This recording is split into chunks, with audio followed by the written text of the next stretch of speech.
J'ai littéralement fait plus de 1000 vidéos sur ma chaîne YouTube. Je suis hyper bien équipé. J'ai un stabilisateur, ici j'ai un micro, ici j'ai des webcams, bref, j'ai une superbe lumière. J'ai là-bas, quelque part, un trépied. Je pourrais vous montrer tout plein de trucs que j'ai achetés dans le passé, des lumières, de toutes sortes, des caméras, des téléphones, bref, j'ai plein de trucs. Mais aujourd'hui, j'aimerais te donner 5 conseils simples pour créer tes premières vidéos. Et tu vois, là, je suis en train de tenir mon téléphone pour te montrer que ça peut être très simple. Et j'ai pas besoin de prompteur. J'ai un post-it avec 5 questions.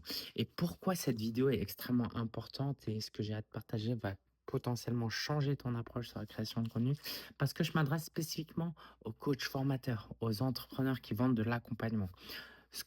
Ces mêmes conseils que je vais te donner, c'est peut-être l'opposé de ce qu'il faudrait faire si tu cherches à être un influenceur. Et ça, c'est très important que tu comprennes tout de suite, que tes objectifs sont différents des objectifs des autres. Donc, si tu essaies de dupliquer ce que tu vois, par exemple, à la télé, où c'est pas du tout le même objectif, ce que tu essayes de faire sur TikTok, parce qu'il y a des jeunes qui dansent et tu essayes de t'en inspirer, tu passes complètement à côté de la plaque. Ces 5 conseils-là, si tu les mets en application, je te promets que ça va changer ton approche sur le contenu. Tu vas prendre du plaisir, tu vas créer beaucoup plus de contenu et surtout, tu vas avoir plus d'impact et avoir plus de clients.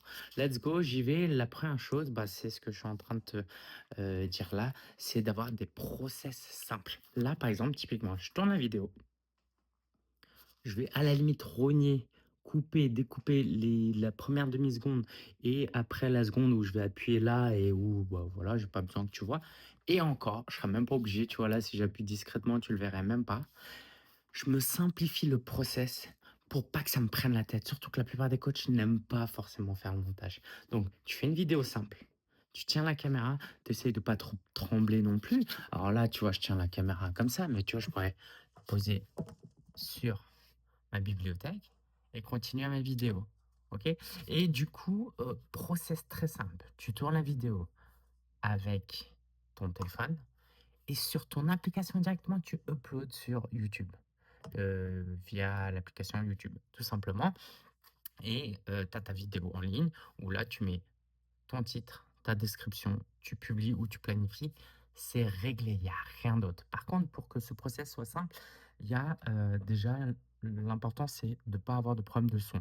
Tu vois, j'ai tellement pas de problème de son ici dans mon bureau que j'ai pas besoin d'un micro-cravate. Ce serait bien si j'avais un micro-cravate, mais installer le micro-cravate, tout ça, c'est, des choses qui vont me ralentir. Donc ça, c'est très important. Créer un process simple.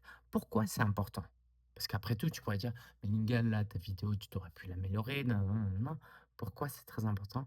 Parce que la qualité que tu cherches, l'excellence que tu cherches, elle peut venir que à travers la quantité. Il n'existe pas de qualité sans quantité. Tu peux pas faire 5 vidéos par an et espérer qu'une des vidéos cartonne, même si tu as passé 1000 heures dessus, c'est pas possible. Tu as besoin de pratiquer. C'est en pratiquant que tu vas devenir meilleur. Et moi, quand je fais ces vidéos-là, bah, c'est de plus en plus fluide. Si tu me connais pas, bah, va voir mes premières vidéos sur ma chaîne YouTube, tu verras que c'est pas aussi fluide. Donc ça, c'est très important que, tu fasses, hem tu acceptes que la qualité, c'est mon deuxième point, vient de la quantité et pour ça, tu as besoin de process simples pour créer, pour créer, pour créer. Maintenant, j'aimerais te donner un troisième conseil de, hem, cadrage simple, OK? Pour les débutants, il y a quelque chose de très simple. Si tu remarques bien, depuis tout à l'heure et normalement tu as rien remarqué parce que justement le but, c'est que tu ne remarques pas, c'est que je te regarde dans les yeux. Mais la plupart des débutants, ils font ça. Tu vois? Est-ce que là, je te regarde? Je te regarde pas parce que je suis en train de me regarder. Évidemment, c'est naturel quand on sort le téléphone, on se regarde soi. Mais de regarder la petite lentille là où il y a personne, bah, c'est plus dur, mais ça vient avec de l'entraînement. Donc ça, c'est une des premières règles de cadrage que j'aimerais te donner. Regarder la lentille et avec l'expérience, tu sauras que cette lentille, derrière cette lentille, il y a plein de monde. N'est-ce pas, coucou? Hem Et autre règle de cadrage, c'est la règle des tiers. Là, tu vois, mes yeux, ils sont au niveau du premier tiers. Si on divise l'écran, là, tu vas voir que mes yeux sont là. Si par exemple, je filme là comme ça, c'est déjà moins élégant, n'est-ce pas? Alors si je suis comme ça, c'est encore pire. OK? Donc ça, faut vraiment que tes yeux soient au niveau du tiers ici. Ça, c'est très important. Et aussi que tu sois, heu, que entre la lentille et tes yeux, il y ait une ligne parallèle au sol. Tu vois, je ne l'ai jamais formulé comme ça. Tu vois? Par exemple, je pourrais respecter la règle des tiers, mais te parler comme ça, en contre-plongée. Non, c'est ça, en contre-plongée ou en plongée. Je crois que c'est ça. Mais c'est pas pareil, il faut que la lentille soit au niveau de tes yeux. Ça, c'est très important parce que sinon ça fait bizarre. Après, tu fais ce que tu veux de temps en temps, tu vois? Si je veux rajouter un côté dramatique et que je veux bouger, je peux le montrer. Donc, voilà, ça, c'est la règle de cadrage que je voulais te montrer. C 1, 2, 3. Ah oui, très important. Quand tu vas uploader ta vidéo sur YouTube, alors je te recommande vivement d'uploader sur YouTube et pas que sur les autres réseaux sociaux parce que c'est un moteur de recherche. Ça veut dire que dans 10 ans, il y a des gens qui vont taper des mots-clés et qui vont tomber sur ta vidéo. Ce qui n'est pas le cas sur ta vidéo publiée sur Instagram ou sur TikTok. Dans 3 jours, il y aura plus personne. Tu vois? Pour ne pas dire dans un jour, oui, il y a un potentiel de buzz qui est plus grand, mais ça, c'est le cinquième conseil que je te donnerai après. Donc très important, mets des mots-clés. C'est-à-dire que, par exemple, là, si je fais une vidéo, comment faire des vidéos, et ben, il faut que j'emploie comment faire des vidéos. Mais si je mets un titre du style, heu, «Vidéo stylée pour, heu, se sentir bien», tu vois? Un truc comme ça, bon, j'invente. Personne va faire cette recherche. Il faut que tu emploies des mots-clés que les gens recherchent. Les gens vont rechercher: créer vidéo simple, tutoriel, enregistrer vidéo, tu vois? Et donc cette vidéo-là, bah, si tu es tombé dessus, c'est vraisemblablement quoi, la majorité, c'est parce que tu as fait une recherche de mots-clés.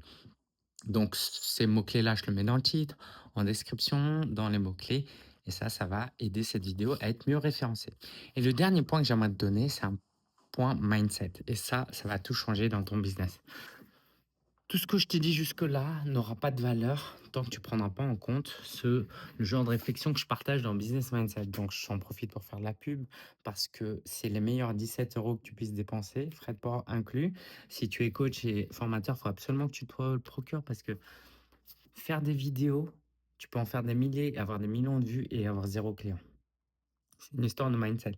Souvent, tu vas mesurer les mauvaises métriques. Donc, quand tu fais des vidéos, il faut que tu sois focus sur est-ce que cette vidéo, tôt ou tard, directement ou indirectement, va me donner des appels. En tant que coach, il faut que tu génères des appels. Si tu n'as pas d'appels, tu peux pas avoir de clients. Donc, je pourrais avoir des milliers de vues, des milliers de likes, mais ça ne servira à rien. Tout ça pour te dire qu'il vaut mieux avoir 100 vues de prospects qualifiés que 1 million de vues de tout venant. Donc, essaye de pas trop t'attarder sur les likes, sur les commentaires, sur les vues, mais sur le lien que tu auras mis en description et qui va générer des appels. Alors, t'attends pas à avoir plein d'appels juste parce que tu as fait 3 vidéos. Mais ça, c'est très important que tu gardes en tête que s'il y a une seule métrique qui compte, c'est le nombre d'appels que tu génères. Et pourquoi c'est important que tu aies ça en tête? Parce que ça va te libérer, délivrer. Pourquoi? Parce que tu vas être plus dans la même course que les autres. Ce qui est important que tu comprennes, c'est qu'en tant que coach, les gens ne travaillent pas avec toi parce que ta vidéo, elle est stylée. Tu vois, les gens vont pas travailler avec toi parce que tu fais du contenu euh, très bien monté. J'ai presque envie de te dire que si tu fais un super montage et qu'il y a des effets spéciaux de tous les côtés, les gens vont kiffer, mais vont pas prendre un appel avec toi. Parce que tu vas les impressionner, parce que tu vas donner l'impression d'être un formateur, tu vas pas donner l'impression d'être un coach. Au contraire, plus tes vidéos sont un minimum correctes en respectant les règles que je t'ai données, hein, sont un minimum correctes et sont relationnels, tu vois? Là, je te donne l'impression que je discute avec toi, n'est-ce pas? Et ben, plus ça va donner envie aux gens de prendre un appel avec toi. Mais si c'est trop chiadé avec un teaser, un montage et tout, les gens, ça va pas leur donner envie parce qu'ils vont se sentir impressionnés, ils vont pas avoir l'impression que tu es authentique et que tu es accessible. Et ça, se rendre accessible, c'est très important. Donc, c'est pour ça aussi que je fais aussi des vidéos un peu plus amateurs parce que je pourrais payer et faire des montages. Et c'est pour ça que j'ai des super-héros en fond et que j'ai des dessins de ma fille là aussi pour connecter avec les gens. Et ça, c'est très important. Allez, let's go. À vous maintenant d'aller enregistrer vos vidéos. Et je vous dis à très bientôt. Abonnez-vous et achetez le livre surtout parce qu'il va vraiment vous aider. Ciao, ciao.